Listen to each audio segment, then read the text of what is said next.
it's Jess. Welcome back to my channel.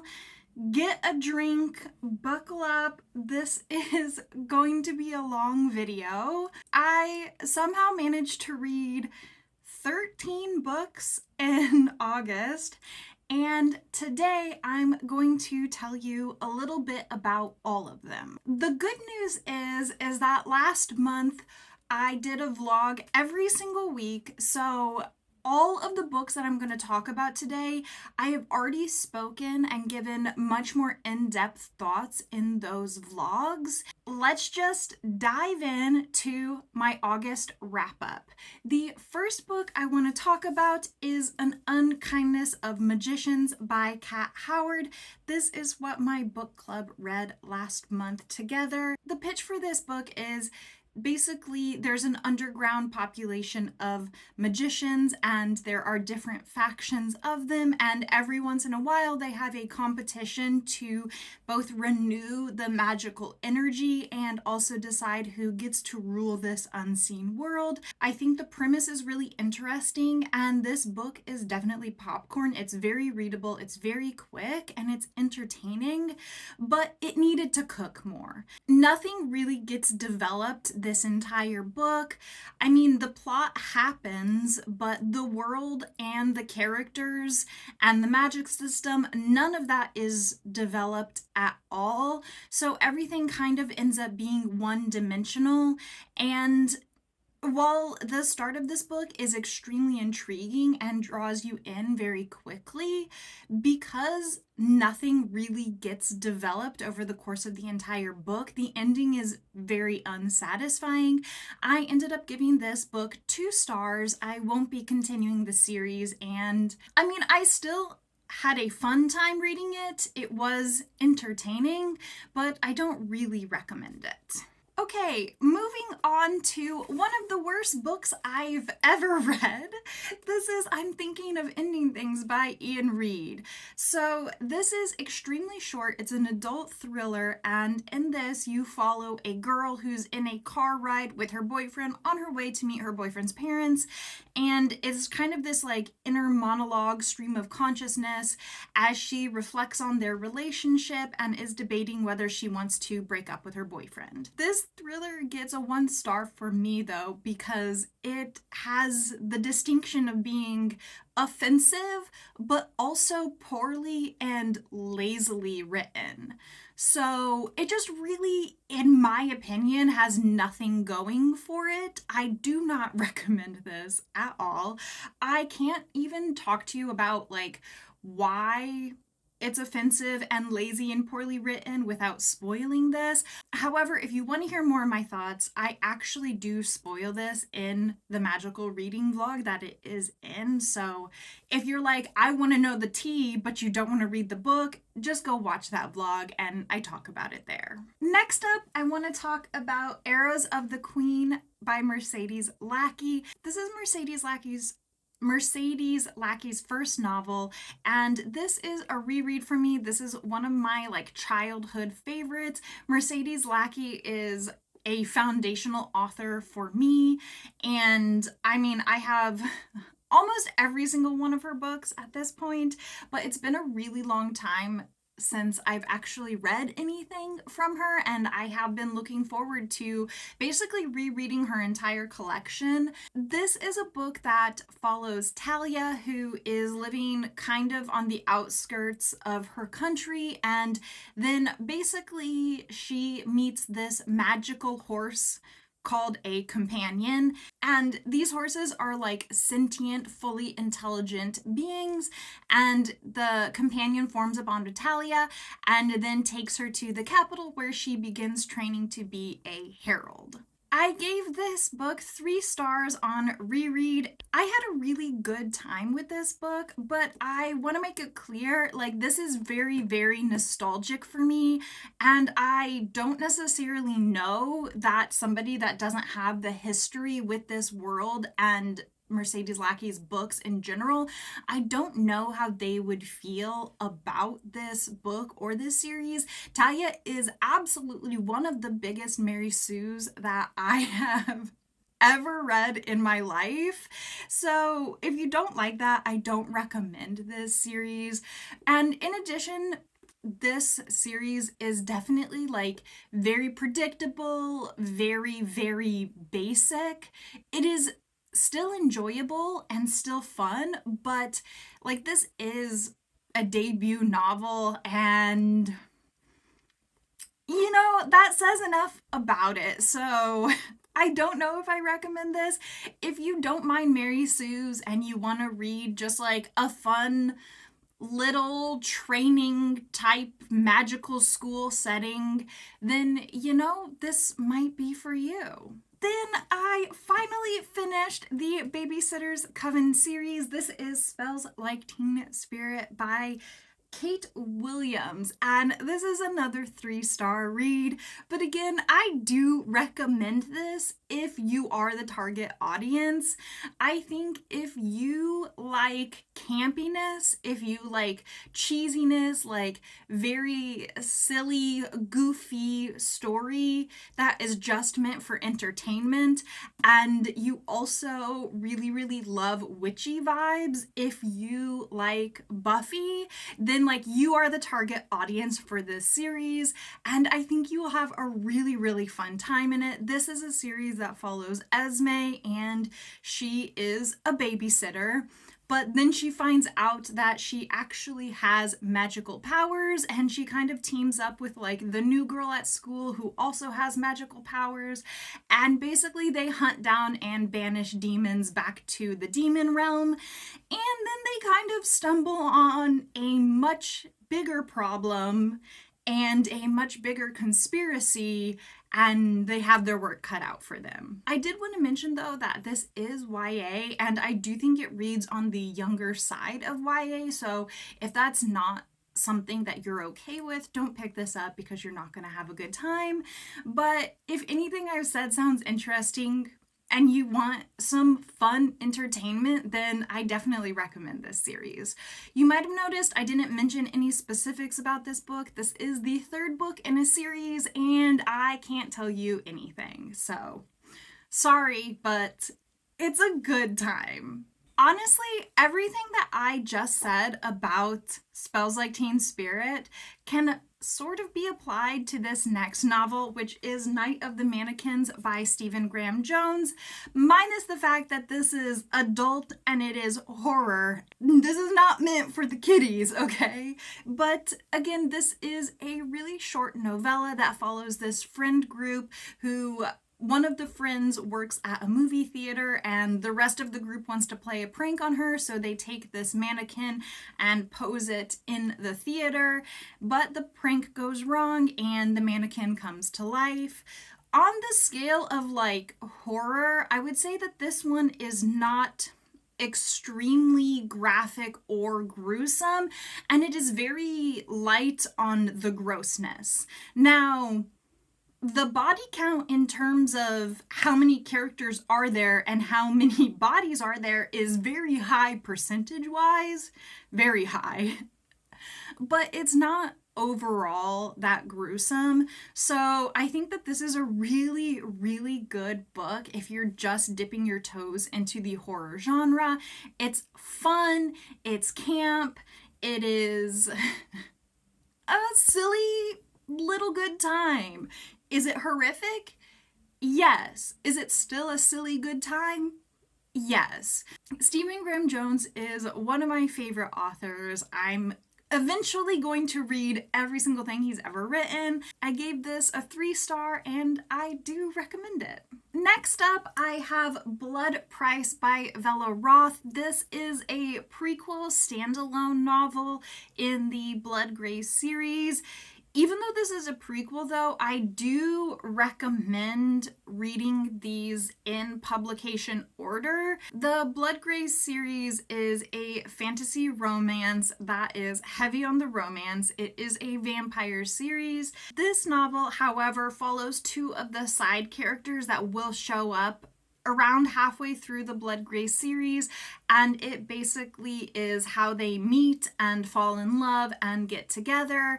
It is a little bit like star-crossed lovers. It is two characters on the opposite side of a massive, like, intergenerational family feud, and I had such a good time with this.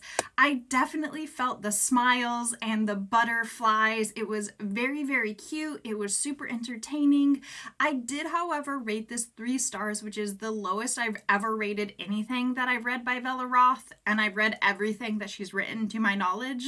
My main issue with this novel is that it is extremely instant lovey, and it is very, very convenient. I think, like, in happily ever after romance type series, we do often excuse things being convenient because, you know, we're looking for the butterflies, we're looking for the love, we're looking to be invested in this couple. But this one, the convenience was like on another level, to the point where it like got a little bit distracting. So I still highly recommend.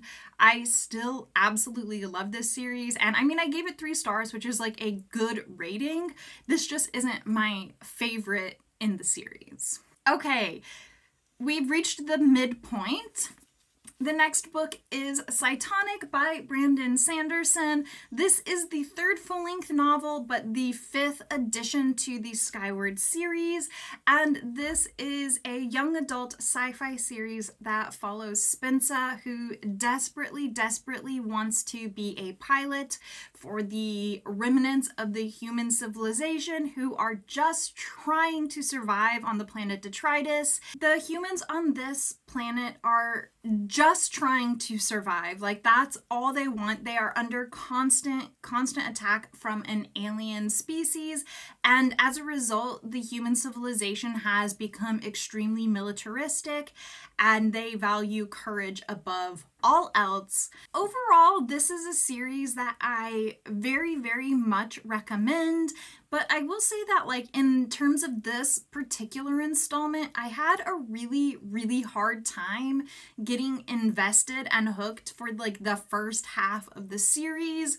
I mean, I think it is well written, and I think that it was entertaining, but for some reason, there was just something holding me back at the start of this book. I will say that the second half really, really did draw me in. I think the main problem with this book is that what Spensa is doing in this volume, and I'm intentionally trying to keep it vague, what she's doing is very important for her as a character and her development, but like also it's very important to save the human race and potentially prevent intergalactic war. But this entire novel feels very much like a side quest, and the whole time you're like, we got shit to do, we gotta get back. We gotta get back home. Like, what are you doing? I do think that was my main issue with this. And overall, I ended up giving this a 3.5. But I will say that, like, the first half of the book was like a 2. And the second half of the book was like a 4. So if you're reading this, just know that, like, it will improve in the end. Is that worth it for you to keep going? I don't know. By the time I finished this book, I got so excited for the conclusion to this series, which comes out I think in November, but I'm not sure. But okay, next up is Fruits Basket, the Collector's Edition, Volume 12. This is the conclusion to the Fruits Basket series, and honestly, I love this series. This is one of my favorite series of all time. This is a slice of life series that is all about the different forms that love comes in and the different ways that we see love in our lives. I honestly don't feel like I even really have to talk about this series because I talk about it all the freaking time, but it is so warm and wholesome. It makes me cry happy tears. It is beautiful and at times heart-wrenching. I cannot recommend this series enough. I rated this particular volume 4 stars, and honestly, the only reason this isn't a 5 stars is because this is the conclusion to the series, and it kind of reads like an extended epilogue. To be perfectly honest, like nothing really happens in this entire volume. So even though I loved this, I just didn't feel like there was enough substance to this particular volume compared to the rest of the series to warrant like the full 5 stars. Still loved it, still had a great time, still highly recommend. I mean, 4 stars is a phenomenal rating. Next up, we have Wondersmith, which is the second volume in the Morgan Crow series. This is a middle grade fantasy series, and it is just an absolute delight. I smile the entire time I'm reading it. It is so fun and whimsical and enchanting, and like this is honestly like middle grade perfection. This is a series that follows Morgan Crow, and she is a cursed child. Morgan was born on the most unlucky day of the year, and that means that she is destined to die on her 11th birthday. However, on her 11th birthday, she is whisked away to a magical city, and there she is invited to participate in a competition to join the Wonder Society. And it's just so fun. The magic is so silly. And Morgan gets to live at this like magical hotel.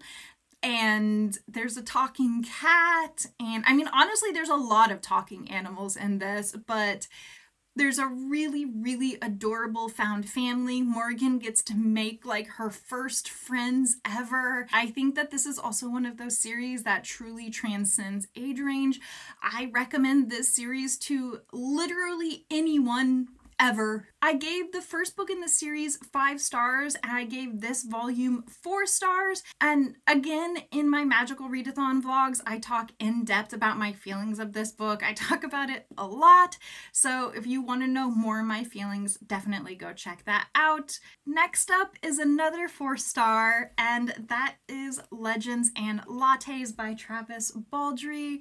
This is a book that I recommend to anybody who is fans of fantasy and also fans of Dungeons and Dragons. Viv has been an adventurer for hire for years, and she finally has saved up enough money, and she has decided to retire, and she is opening up a coffee shop. And this book is just so dang sweet and cute. The tagline on this is high fantasy, low stakes, and like absolutely it is.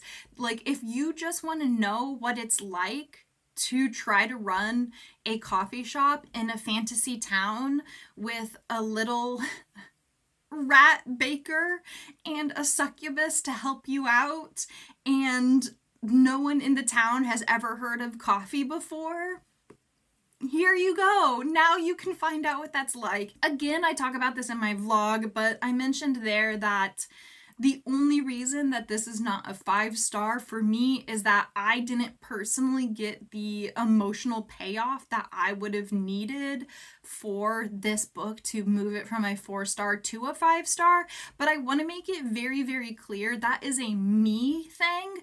I genuinely think that for what this book is, that it is a perfect book. I think this book did exactly what it needed to do. I think it was paced perfectly, plotted perfectly. I think it's the perfect length. It's just purely a me thing. And I genuinely think that if anything I've said interests you in this, that this could be a new all-time favorite book for you. I highly, highly recommend it. And I also anticipate that if this series continues, because the prequel is coming out at the end of this year, and if this becomes like a full series, I do think that the more time I spend with these characters, I will start to get that emotional payoff, and this will become a 5-star all-time favorite series. It's really funny to me, the last 3 books that I have for this video were all anticipated releases for the year, and they're also my 3 favorite books that I read last month. The first one being Tress of the Emerald Sea by Brandon Sanderson. I finally got around to this book, and it is fantastic. If you haven't noticed a theme throughout this wrap-up, I love silly, whimsical books, and this is absolutely a silly, whimsical book. This is a standalone Cosmere novel that follows Tress, who is living on this little teeny tiny mining island, but then one day the love of her life is kidnapped by the evil sorceress, and basically no one is willing to go get him back because it is just so dangerous to get to where the sorceress lives. And Tress is like, well, if no one's gonna do it, I guess I have to. So Tress stows away on a ship and sets off on a quest to get her love back. This book is definitely inspired by The Princess Bride, and I think if you like The Princess Bride, you will absolutely love this book. I had just like a blast. Like I said, it's whimsical, it's charming, it's so silly. It is like absolutely an adventure story, a quest story, which is also something that I really, really love. Now, the one thing I will say about this is that, like The Princess Bride, this book has a distinct writing style and a distinct narrator, which is not something that is very common in Brandon Sanderson novels. And I think that if you like the narration style and you like the silly jokiness of this book, you're going to really, really love it. However, if you don't like the narration style or like the voice of the narrator, I think this book is just not going to work for you, because it is so integral to enjoying the book. So I think in this case, definitely like try a chapter and see if this is a book for you. But I think like if it's a book for you, it's really, really gonna hit. And you know, I just love adventure quest stories, and I absolutely loved this. To my knowledge, this is like Brandon Sanderson's first time writing anything like very whimsical, and while I definitely think he has room to grow in that area, I think that this was a massive success, and I'm so happy to have read this. I gave this a 4-star. The next anticipated release that I read is The Adventures of Amina Al-Sarafi by Shannon Chakraborty, and this is like another quest adventure story, and it's also another story that takes place largely on boats. This is a pirate story. If you like pirate stories, I highly recommend this. This story follows Amina, who was a very infamous pirate known for stealing a lot of shit. And she is now middle-aged and she is retired, trying to live a quiet life. But the mother of one of her old crewmates tracks her down because the daughter of the crewmate has been kidnapped. That sounds convoluted, so I hope you followed. But basically, she's like, I need your help. No one else is going to bring back my granddaughter. So Amina is like, okay. She gets part of her old crew back together, and they set out on an adventure. This book is a blast. It is one of those books where, like, every single time you think you know how the next step of the story is gonna go, you're wrong, and actually something way, way worse is gonna happen instead. It's fun, it's an adventure. I really, really love it. I love Amina as like this middle-aged retired pirate. Like, I love her as the main character. All of her crewmates are also like old and like they're like, my knees hurt, I can't be doing this. It's a really good time. I gave this a 4.5 star. I think it's so fantastic. Shannon Chakraborty is an auto-buy author for me, like forevermore. She's so talented. This book is phenomenal. Okay, and the last book that I have to talk to you about today, a new all-time favorite novel, is The Last Tale of the Flower Bride by Roshani Chokshi. This is everything. Okay, I'm sorry. Like, I just love this book. I think about it all the time since I read it. It is just so excellent. But again, I want to make it clear that like this is not a book for everybody. This is definitely a vibes over plot type of book. And I know that like there's a lot of readers that like that just doesn't work for. If you can't handle a book that's like no plot, all vibes, like turn away, put it down. Like this is not for you. I'm sorry. But if your reading taste is similar to mine, please pick this up. This is a gothic fairy tale that follows Indigo, and it's not actually told from Indigo's point of view. It's told from her husband's point of view. Her husband is a professor or like a scholar of myths and legends, and he meets Indigo. They have this whirlwind romance, and she tells him that she will marry him as long as he never pries into her past. But one day she gets a phone call and finds out that her aunt is sick, and so her and her husband have to go back to her childhood home, the House of Dreams. And I just love this. I love this. That's all that you should know about this book. Like, that's it. That's all you need to know. If you like gothic tales, if you like fairy tales, this is for you. Like, it hit the absolute perfect balance between those two genres. I have zero complaints. This is a perfect book.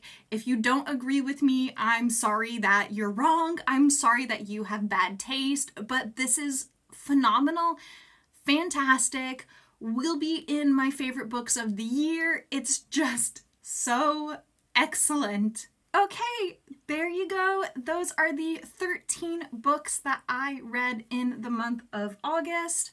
So sorry that this video is so very long, but thank you so much for being here today, for hanging out with me. I really appreciate it. If you enjoyed this video, please consider subscribing. I would really love that. I hope you stay safe this week. I hope you go get yourself a pumpkin drink now that we're moving into fall, and I'll see you in my next video. Goodbye.